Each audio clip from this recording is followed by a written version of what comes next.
So let's get started with our topic this evening. Okay, so our topic for modal verbs for customer service. Now, do you want to convey different types of ideas to your customer? Do you want to express yourself, let's say, appropriately, correctly for different types of scenario situations that you will have to engage with customers? Or perhaps you want to sound very polite with your customer. Maybe you want to have a little bit of tactfulness in writing your emails, in your communications, business communications. You want to have grammar that's effective, and you become an effective communicator. Now, I don't need to mention that the use of apps that facilitate our communication are without a doubt enhancing the ways that we are communicating and facilitating how we work. Take, for example, Chat GTP or Grammarly or other apps that are integrating AI into our writing. Your internet browser you might have installed an AI tool to better assist you with your work.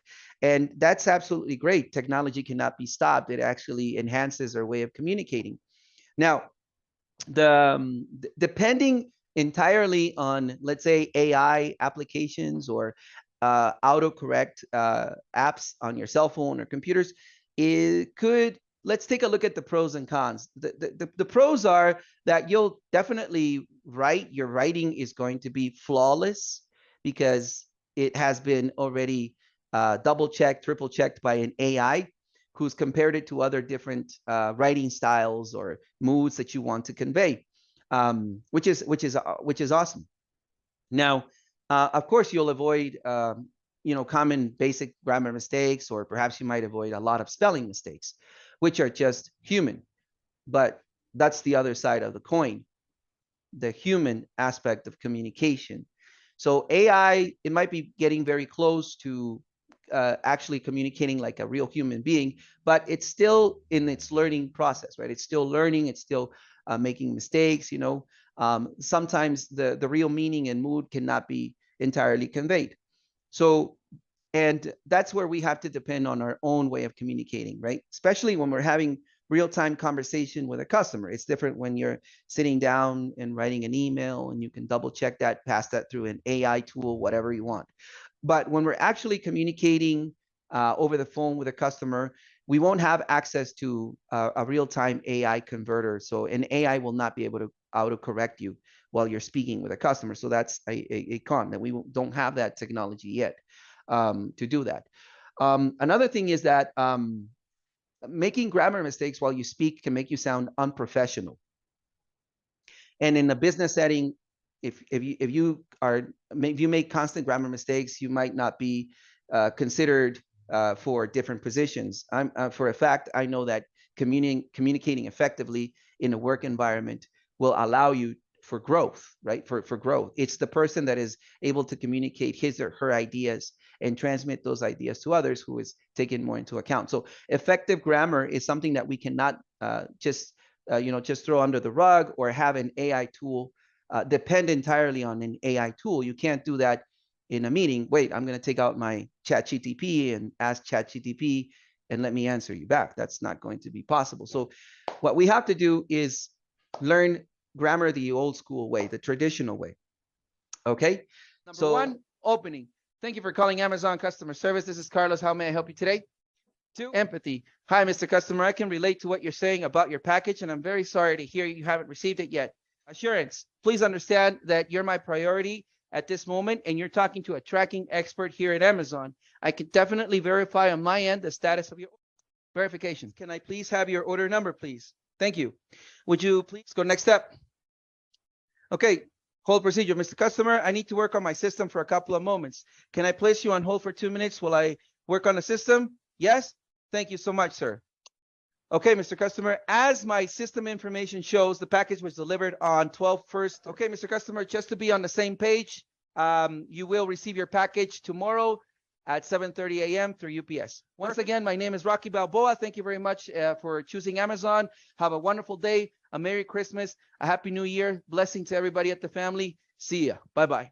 that's the aim of our class for today. It's to give you the language necessary that will help you express yourself naturally in English and with the correct mood. We're talking about mood. Modal verbs, our topic for today, will express mood. So what is mood? Mood is the state of being. It's a way.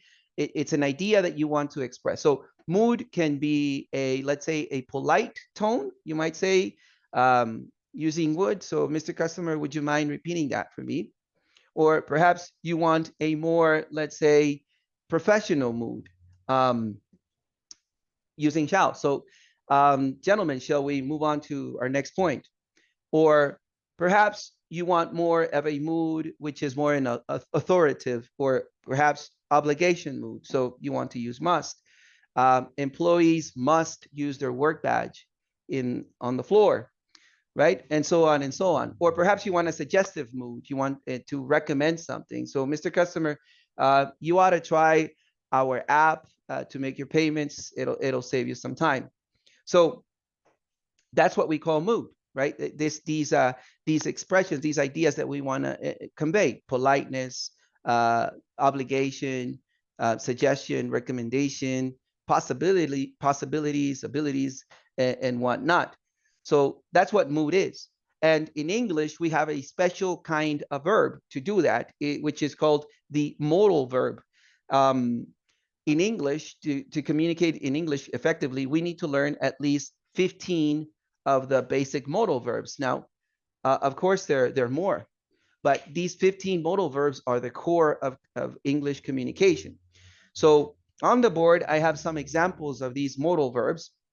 I'm sure that some of you might have already been familiar to them, and some of you might still not be 100% on how to use them and how to apply them. So I hope that in this lesson, we'll make that very clear to you.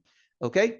Now, our goal in this session is to present to you these modal verbs, the ones that we're covering in the material for tonight, and to give you a good sense of the mood that you can use in terms of customer service applications.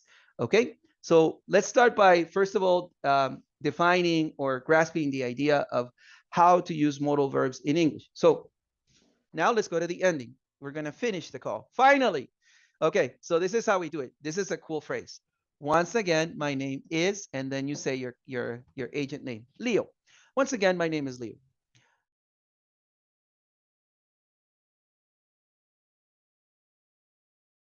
The first thing that we understand that a modal verb is that, first of all, it is a special verb, right? It's one of my favorite types of verbs in English. Modal verbs are special because they can convey different meanings. They can convey different meanings, right? In language that the ordinary man can understand, or colloquialisms. In other words, it means they can express different ideas. You can express different ideas with a modal verb. And by different ideas, I mean that, for example, take a look at the modal verb can. Can be used to talk about your abilities, like, Mr. Customer, I can help you with that. I have the ability. Or you could talk about, let's say, a possibility. So, Mr. Customer, you can also pay online, or, that payment can come today if you wait. So we're talking about a possibility per se, right? So, or you can use it to request something with permission. So can I have your name, please? So we can express different meanings or different ideas with modal verbs. So that's why they are special verbs. The more meanings or the more moods you learn, the more eloquent your ideas will be expressed. You'll be a much effective communicator if you learn the different moods and settings in which you can use the modal verb. So that's something to take into account, right? They are different from auxiliary verbs. You might be saying, Mr. E, but that kind of looks like an auxiliary verb. It does, and they work similarly, but they're different. So the auxiliary verb in English is your typical, let's say, going to, your typical does, or your typical do not, for example. So these are the auxiliary verbs. We use have in the perfect tenses and had in the past participle tenses and whatnot. So these are your typical auxiliary verbs. The thing with the auxiliary verb is that the auxiliary verb can only convey one idea, one meaning. And with going to, it's just future plans, right? I'm going to the market tomorrow. It's just that. But if you talk about will, I can use will to talk about future intentions, decisions. I can use it to talk about future possibilities of the future. I can also use it to kind of offer you something. Will you like to go out with me? It has different moods, different ways, different ideas that you can express, not just one. On the other hand, the auxiliary verb only expresses one idea, right? One idea.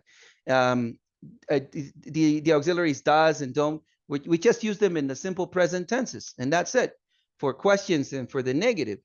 And the same thing we did. We just use it in the simple past tense for questions in the negative, and that's it. No more.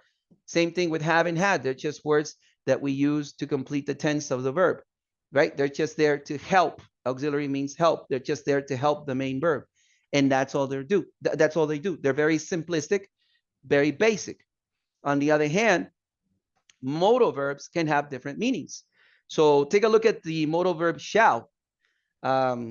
Shall has different forms of use. We can use it for, let's talk about the future tense. I shall be there tomorrow. I can also talk it about, let's say, a strong moral obligation. Let's say if you look at the Old Testament, one of the Testament commandments in the Bible says, you shall not kill, right? You shall not kill. That's a moral obligation, right? Or you shall not steal. So we're using shall as a very strong language there.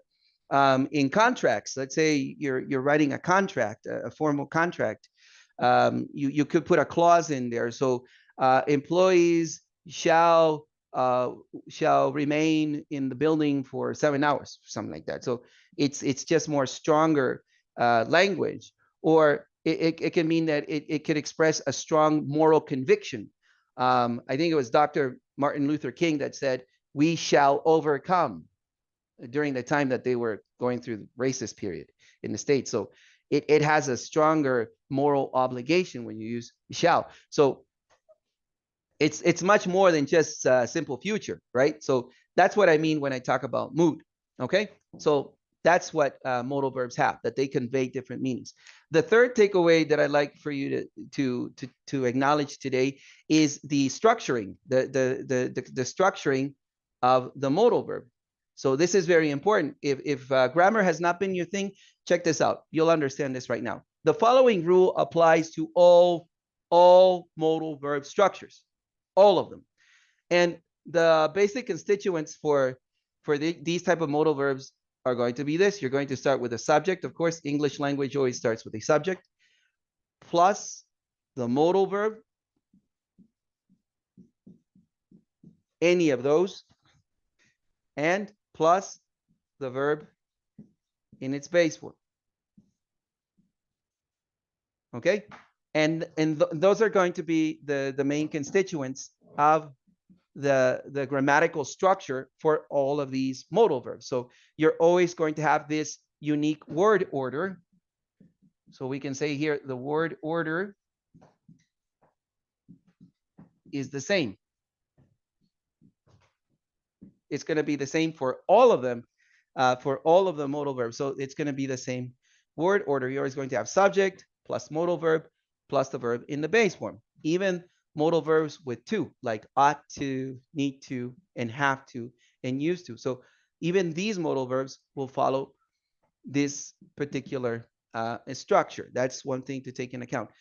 Two things that you should also remember is that the modal verb, right? That's another point here, does not change or doesn't change with the subject.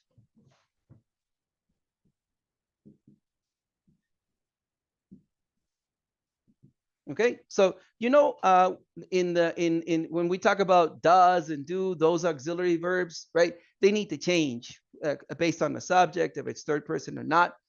And, you know, that's kind of confusing. Or have and has, that needs to change based on the subject.